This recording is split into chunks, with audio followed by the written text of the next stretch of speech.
I would like to call this special meeting of the Lammersville Unified Board of Education to order at 6:30.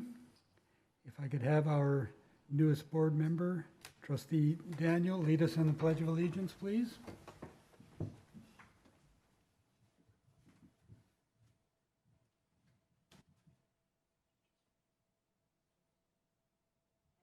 Allegiance to the flag of the United States of America and to the republic for which it stands, one nation, under God, indivisible, with liberty and justice for all.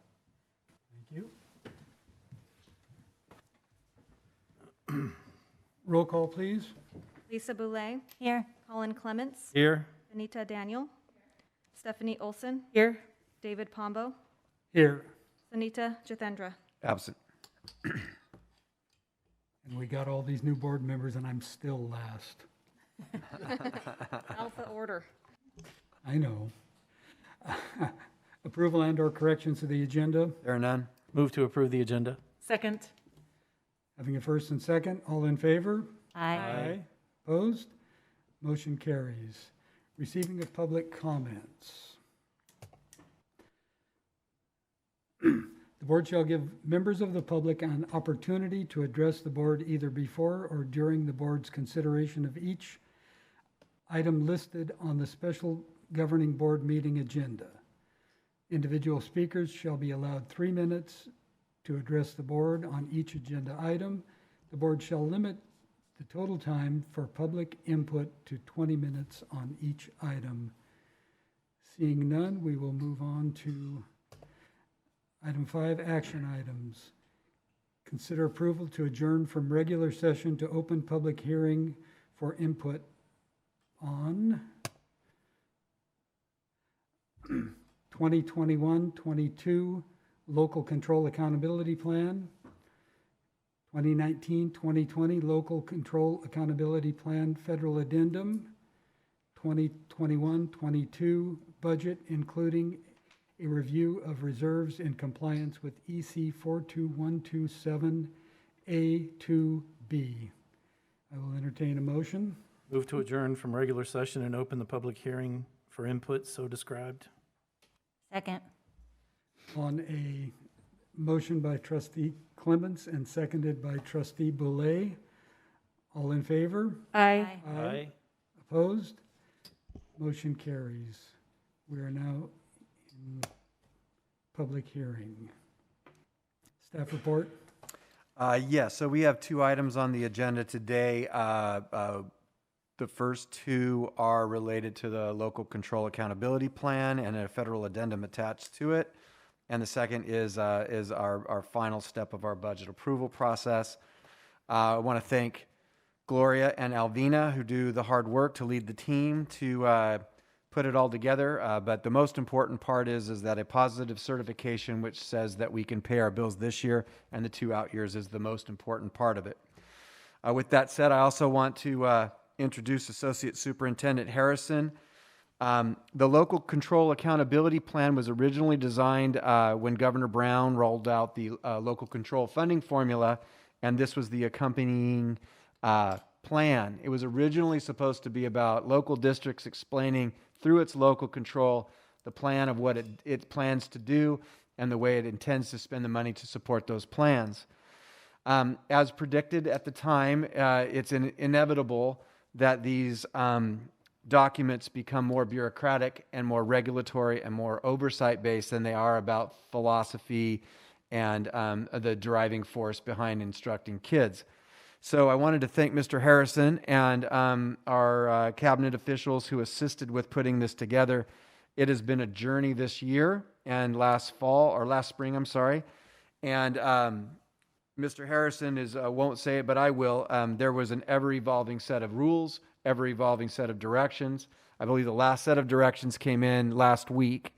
And so I want to thank him and all of the team. This was a challenging, it's arduous in a normal year, but this was building a plane while flying it in an arduous year. So kudos to Mr. Harrison and our team. And with that, we also want to thank Mr. Harrison. He picks the best backgrounds of our PowerPoint presentations.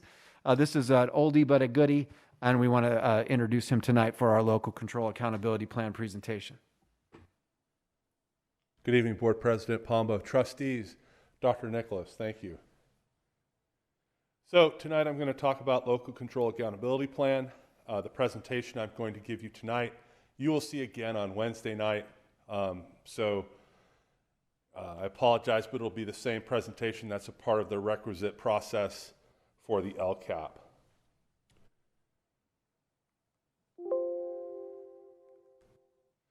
So there's four things we're really doing tonight, all within the 21-22 LCAP presentation. The first thing we're doing is we're talking about the 21-22 Local Control Accountability Plan, or the LCAP. The 21-22 LCAP is the start of the 3-year process for the Local Control Accountability Plan. We're also going to have in this document the 2019-20 LCAP, which board members that were here then, we approved in June of that year. However, it was suspended due to COVID, and now in the end of 21, we're bringing it back for board approval so that we close out the 3-year process of the previous LCAP plan, which ended in 2019-20. We're also looking at the 2020-21 annual update to the Learning Continuity Plan. The Learning Continuity Plan was introduced in 2019-20 to replace the LCAP and was supposed to go away. But instead, we're going to have updates to the continuity plan now moving forward. And then, like I have to do each year, we're going to review the local indicators, which were waived until recently, and we are going to review the 2021 local indicators, which are a part of the LCAP plan overall. So what's the LCAP purpose and function? To build upon the strengths of the district, it's designed to be more than test scores. It's full of test scores, but it's beyond test scores. We develop a plan to address student group disparities and to make sure that we have educational equity. We identify and improve areas of low performance, and in those areas, this is where local decision-making comes in, and we strategically plan on how to address those areas of low performance. Low performance could be test scores, it could be attendance, it could be equity, things like that that are in our plan. So what are the LCAP 8 state priorities? There's actually 10 LCAP state priorities. 9 and 10 are the county office, so we don't worry about those. We have 8. Those are the basic conditions of learning, state standards, which falls under conditions of learning, parent involvement, which involves engagement, pupil achievement, which is outcomes, pupil engagement, school climate, which is a part of the engagement piece, course access, which is a part of conditions for learning, and then other pupil outcomes, which could be things like survey responses or activities or the number of kids in CTE and things like that. So what are our LCAP goals? Just for some background, 3 years ago, we had 5 LCAP goals, and we decided to cull them down to 3. In that year, we culled our 5 goals to 3 because it streamlined everything. And then in the next year, which was 19-20, it was suspended. So we really have 3 goals that we went through a lot of work to establish and change from the previous 5 goals of 4 years ago. And those 3 goals are systematic closure of the opportunity gaps, which address priorities 1, 2, 4, 5, and 8 for the 2019-20 LCAP, because the priority foci have changed in the 21 and forward LCAP. So there will be another slide that will identify the priorities as they relate to each goal. Instruction and curriculum efficacy is our second goal, and those address priority 2, 6, and 7. And then 21st century outcomes and stakeholder communication, which addresses priority 1 and 3 for LCAP 2019-20. Same slide for the LCAP 21-22 moving forward. You'll notice that under goal 1, priority 1, 2, and 4 are the focus. 2, it's priority 2, 6, and 7. And then in goal 3, it's priority 3, 5, and 8. What is goal 1? All students will graduate the LUSD school system, college and career ready, through a coordinated, articulated instructional program that teaches each student the skills of communication, citizenship, critical thinking, collaboration, and creativity. A technology-focused facility and programs will be a priority with the intent of creating a district-wide one-to-one learning environment. Now, what does that look like? Under Goal 1, we have assigned areas of focus by the CDE. And what are those? Appropriately credentialed teachers, access to standards-aligned instructional materials, well-maintained facilities, progress of our English learners, A to G completion and completion rates along with CTE, sorry. A to G is the requirements to get into the CSU system. And then other pupil outcomes. So let's break out Goal 1 a little bit more. That involves professional development, English language development, teaching and reclassification and content, assessments of student data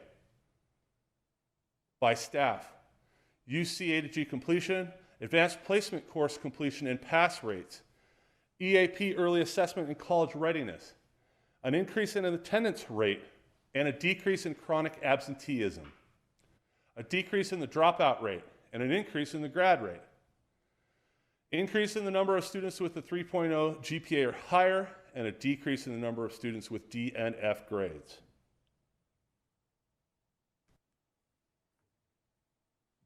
Goal 2. Lammersville Unified School District is committed to the systematic development of instructional leadership, teaching excellence in all classrooms by identifying, implementing, and institutionalizing the research, validated practices district-wide. What does that look like according to the LCAP? Implementation of state standards in the 4 core. Suspension, expulsion rates. Programs and services for unduplicated pupils. That would be pupils that are foster, homeless, socioeconomically disadvantaged, students with exceptional needs, and EL students. Programs and services for students with exceptional needs are included as well, but they do fall under that group above. So what's that broken out? Implementing the Common Core commensurate professional development, decrease the suspension rate, implement PBIS at all sites. PBIS stands for Positive Behavior Intervention and Supports. Communicate survey results, California Healthy Kids Survey and or LUSD surveys. So a little background on that. In the previous LCAP 1920 and earlier, we had to implement some surveys to get some student information because the California Healthy Kids Survey didn't include as much information as it does now. It's a much more robust survey, so it really is serviceable moving forward for us. A broad course of study for all students, and the inclusion of PLTW and other CTE-aligned courses is a part of the model. Goal 3, 21st century outcomes and stakeholder communication. Lammersville Unified School District will provide its community with a high-quality education, fostering positive parent relationships in a system that is focused on 21st century educational program that supports and includes a rapidly expanding student population. The subsets of that are appropriately credentialed teachers, well-maintained facilities, parent input, parental participation of students with exceptional needs. So how's that broken out? Do we have fully credentialed teachers? Do we have sufficient textbooks, well-maintained facilities, parental involvement and communications, participation of focus group parents and students?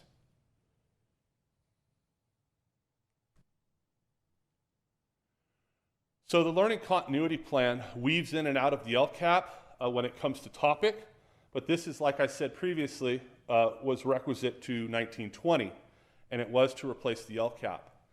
Moving forward, this is an update. So the plan addresses district adaptation to teaching and learning during the pandemic, stakeholder engagement during that time, continuity of learning, how well we transitioned from classroom to distance, to classroom, to sometimes distance, to classroom, to hybrid, whatever the case may be.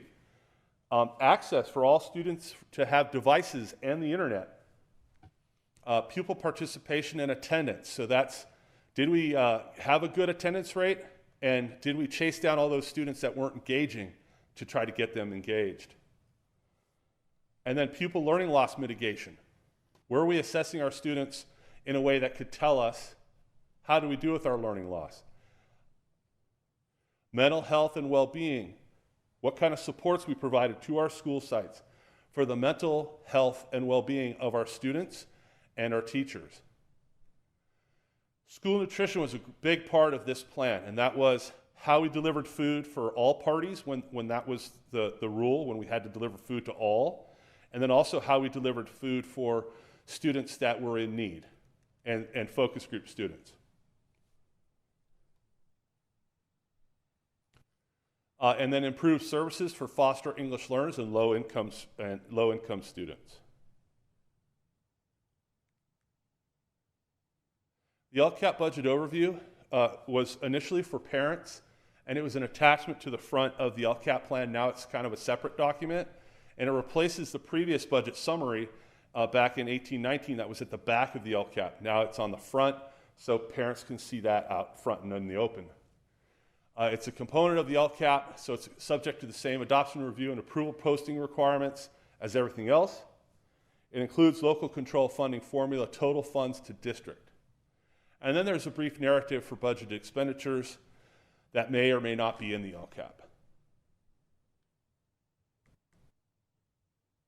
So once again, I want to remind you what the local indicators are because I'm moving on to the next phase here. The local indicators involve goals 1, 2, 3, 6, and 7. Basic conditions of learning, state standards, parental involvement, school climate, and course access.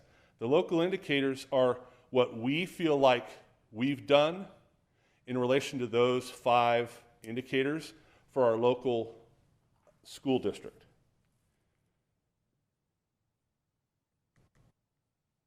So priority 1, basic conditions of learning. This is that LUSD Williams settlement requirements, and that's having enough textbooks and enough supplies for students, that facilities are in good repair, appropriately credentialed teachers, and all students have access to standards-aligned instructional materials. So we're given a reflection tool on state standards condition of learning for priority 2. The reflection tool is a 1 to 5 scale, and it's our progress towards meeting the recently adopted academic standards. Now, some of those are less recent than others, right? But here we go. ELA out of 5. As a district, we're a 5. ELD 5, Math 5. The science standards, a 3. History, social studies, a 3. CTE 4, Health 5, PE 5, World Language 5. Professional learning for teachers and administrators, a 5. Priority 3 involves parental engagement. The requisites are building relationships between school staff and families, building partnerships for student outcomes, seek input for decision making, and our rating was from 1 to 5, 1 being exploration and research, 5, full implementation and sustainability.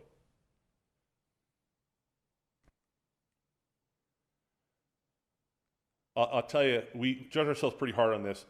I don't know that we'll get to 5 because there's always more work we can do when it comes to seeking input and talking to parents, so you probably won't see a 5 on this.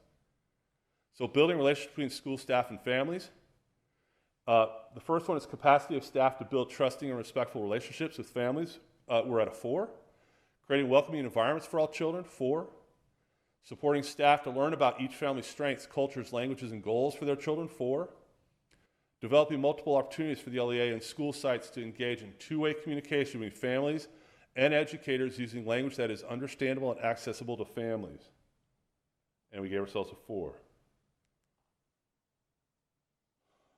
Priority 3, still parent engagement, building partnerships for student outcomes. So providing professional learning and support to teachers and principals to improve the school's capacity to partner with families, a 4. Providing families with information and resources to support student learning and development in the home, 4. Implement policies and programs for teachers to meet with families and students to discuss student progress and ways to work together to support improved student outcomes, 4. and supporting families to understand and exercise their legal rights and advocate for their own students and all students. 4. Continue in the same realm, seeking input for decision-making, building capacity, and supporting principals and staff to effectively engage families in advisory groups with decision-making. 5, capacity supporting family members to effectively engage in advisory groups and decision-making. 5, providing all families with opportunities to provide input on policies and programs and reach and seek input from underrepresented groups. 4, and providing opportunities to have families, teachers, principals, and district administrators work together to plan, design, implement, and evaluate family engagement activities. 4. So priority 6 is school climate and engagement. And we use the survey results from the Healthy Kids Survey from 1920, which comes out in this school year, in 2021. It's delivered to students in the previous school year. We had 196 parents participate and 1,068 students. So 84% of 5th grade students felt safe or very safe at school. 68 of 7th graders felt safe or very safe at school. 72% of 9th grade students felt safe or very safe at school. 50% of 5th, 7th, and 9th graders have a real connection with their teacher. 86% of 5th, 7th, and 9th grade students feel their teacher wants them to succeed. 79% of parents surveyed agree or strongly agree that the school encourages them to be active partner with the school in educating their child. 85% of parents surveyed agreed or strongly agreed that the school staff treat parents with respect. 83% of parents surveyed agreed or strongly agreed that the school keeps them well informed. And 76% of 5th, 66% of 7th, and 64% of 9th grade students feel school connectedness.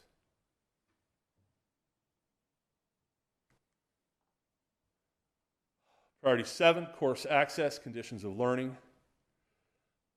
Students have access to a broad course of study, including unduplicated and SPED student groups, access to intervention and remediation tools and groups. We have success period at the high school. We have small group instruction at the lower grades and intervention. In-class and after-school remediation, online learning, and digital supports that all address conditions of learning. Student access to programs, any barriers to access in the CTE, AP, and 8th grade realm. For 8th grade, we put down there PSAT because we'll be giving all 8th graders the PSAT. That's the practice SAT test. It's a great indicator for college readiness, college and career readiness, and it helps us with placement at the high school. When we first did these indicators 2 years ago, we added that because we thought that was a key indicator moving forward. Now, obviously, we didn't get that done this last year, but we're going to leave it on there because we think it's really important. Oh, any questions? On priority 6, 68% of 7th graders felt safe or very safe. That means that approximately, am I reading that right, that basically 1/3 did not feel safe? Either had no opinion, Okay, all right. kind of not, and felt not, because it was a scale of 5.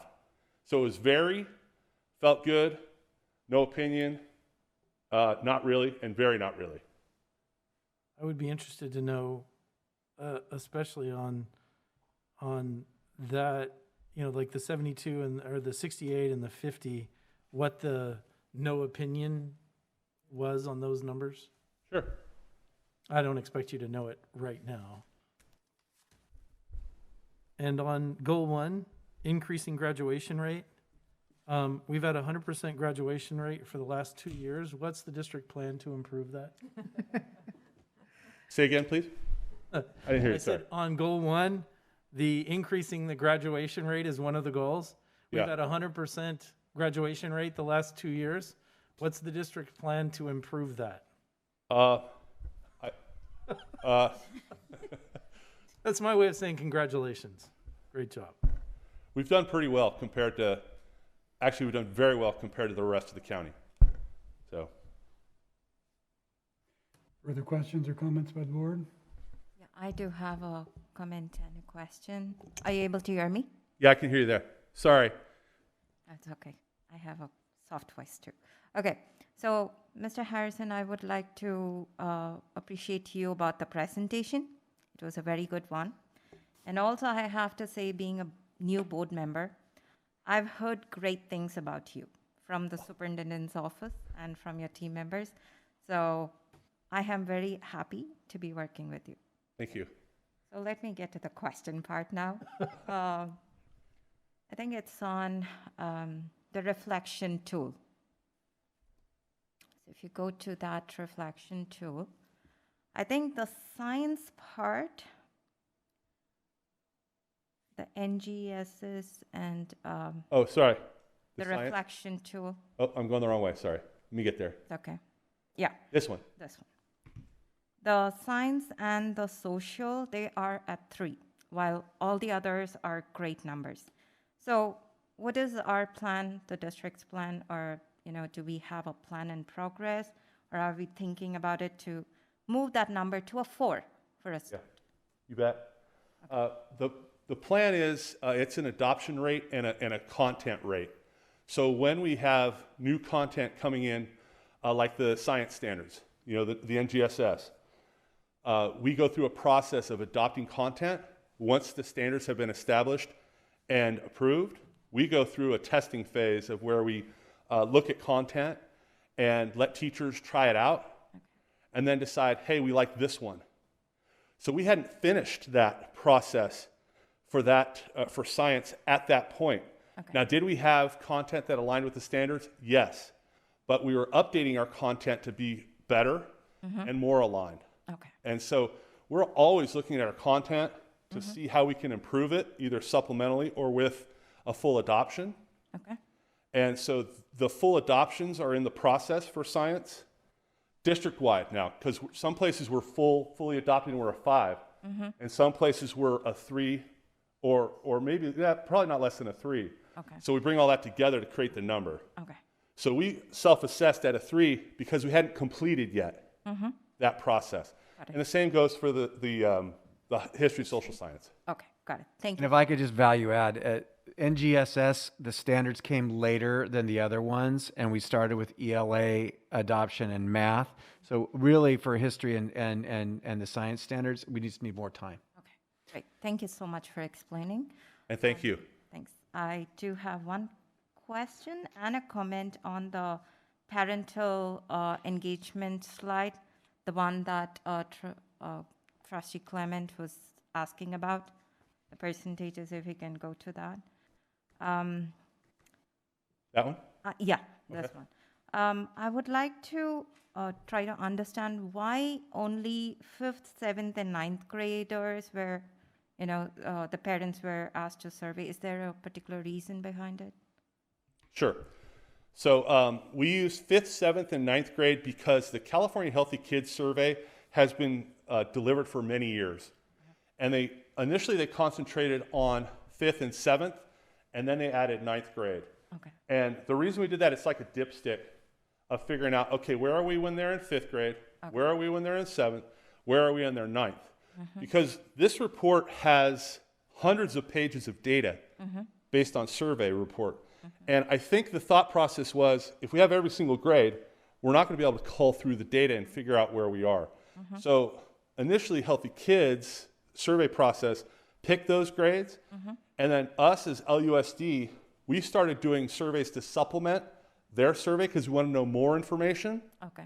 and we used the same grade levels. Okay. So we had, data sets that were accurate and together with the same grade levels. Okay. But like I said, I think moving forward, we may have to do less surveys ourselves because how much stronger that survey process has gotten over many years. I don't know how many years, but it's been probably 15 years or more. Thank you so much for patiently explaining that. I'm sorry? Thank you for explaining that. You're welcome. I do want to say that 86% where the students feel their teachers want them to succeed looks great, because I think that just confirms to us as board and to your office that the students really feel the connection with the teacher. So that's a great number, and I appreciate all the students and the parents who took time to do the survey. Yeah, So thank you so much for the presentation thank you. and patiently answering my questions. Thank you. Thank you. Could I just follow up on, was the survey given to every single parent of a 5th, 7th, or 9th grader? Say that again? Was the survey given to every single parent of a 5th, 7th, or 9th grader? Every other year. Okay. Yes, it's given every other year. So what we started doing in 18-19, we started giving our own survey that mimicked some similar questions, but then enhanced more stuff that we wanted, because there's a gap, there's a year gap, to not only report here, but to give us as staff information about what's going on. But yes, the Healthy Kids Survey is an every other year survey. And it goes to all parents? Yes, Okay. all 5, 7, 9 every other year. I'm not good at math, so 196 seemed kind of small for 3 grades, but Well, it comes in an email, so sometimes true. Sometimes. it used to come paper, but a long time ago. Further questions or comments by the board? Thank you, sir. Thank you, everybody. Thank you. And I don't believe there's a presentation for the budget because the budget comes with the first interim, the second interim. It's kind of the revolving process and cycle. So Gloria and Alvina love to give public presentations, so they're happy to sit there. But if there's any questions about the budget, they're here available to you. May I make a comment, please, about the budget? I do want to thank Alvina and Gloria so much for all of your hard work on that. I am not a numbers person. I can do numbers, but that's a lot of numbers, and I was seeing stars just reading it. So to be able to make all those numbers align is amazing. So thank you so much for all your hard work on the budget. Further questions or comments on the budget? Only Ditto. echoing what Trustee Boulay said. Indeed, thank you. Thank you, ladies, and thank all the staff for all the work that they put into these, not only the presentations, but all the work that goes behind the presentations that gets us to having all this information available to us. The state gave us the local control, and then they've slowly been taking the local control back away from us as things move on. But if there are no further questions or comments, we can move to item C, which is consider approval to close public hearing and resume regular session. Move to close the public hearing and resume to regular session. Second. On a motion by Trustee Olson and seconded by Trustee Boulay. All in favor? Aye. Opposed? We're now resuming regular session at 7:05. And with that, I will move on to item 6. I will entertain a motion to adjourn to closed session. Move to adjourn to closed session. Second. On a motion by Trustee Boulay and seconded by Trustee Daniel. All in favor? Aye. Opposed? We are now adjourned to closed session, except, am I correct in remembering? There is no closed session. There is no closed session. So I will instead entertain a motion to adjourn this meeting. Move to adjourn. Second. On a motion by Trustee Olson and seconded by Trustee Boulay. All in favor? Aye. Opposed? We are now adjourned. Thank you all.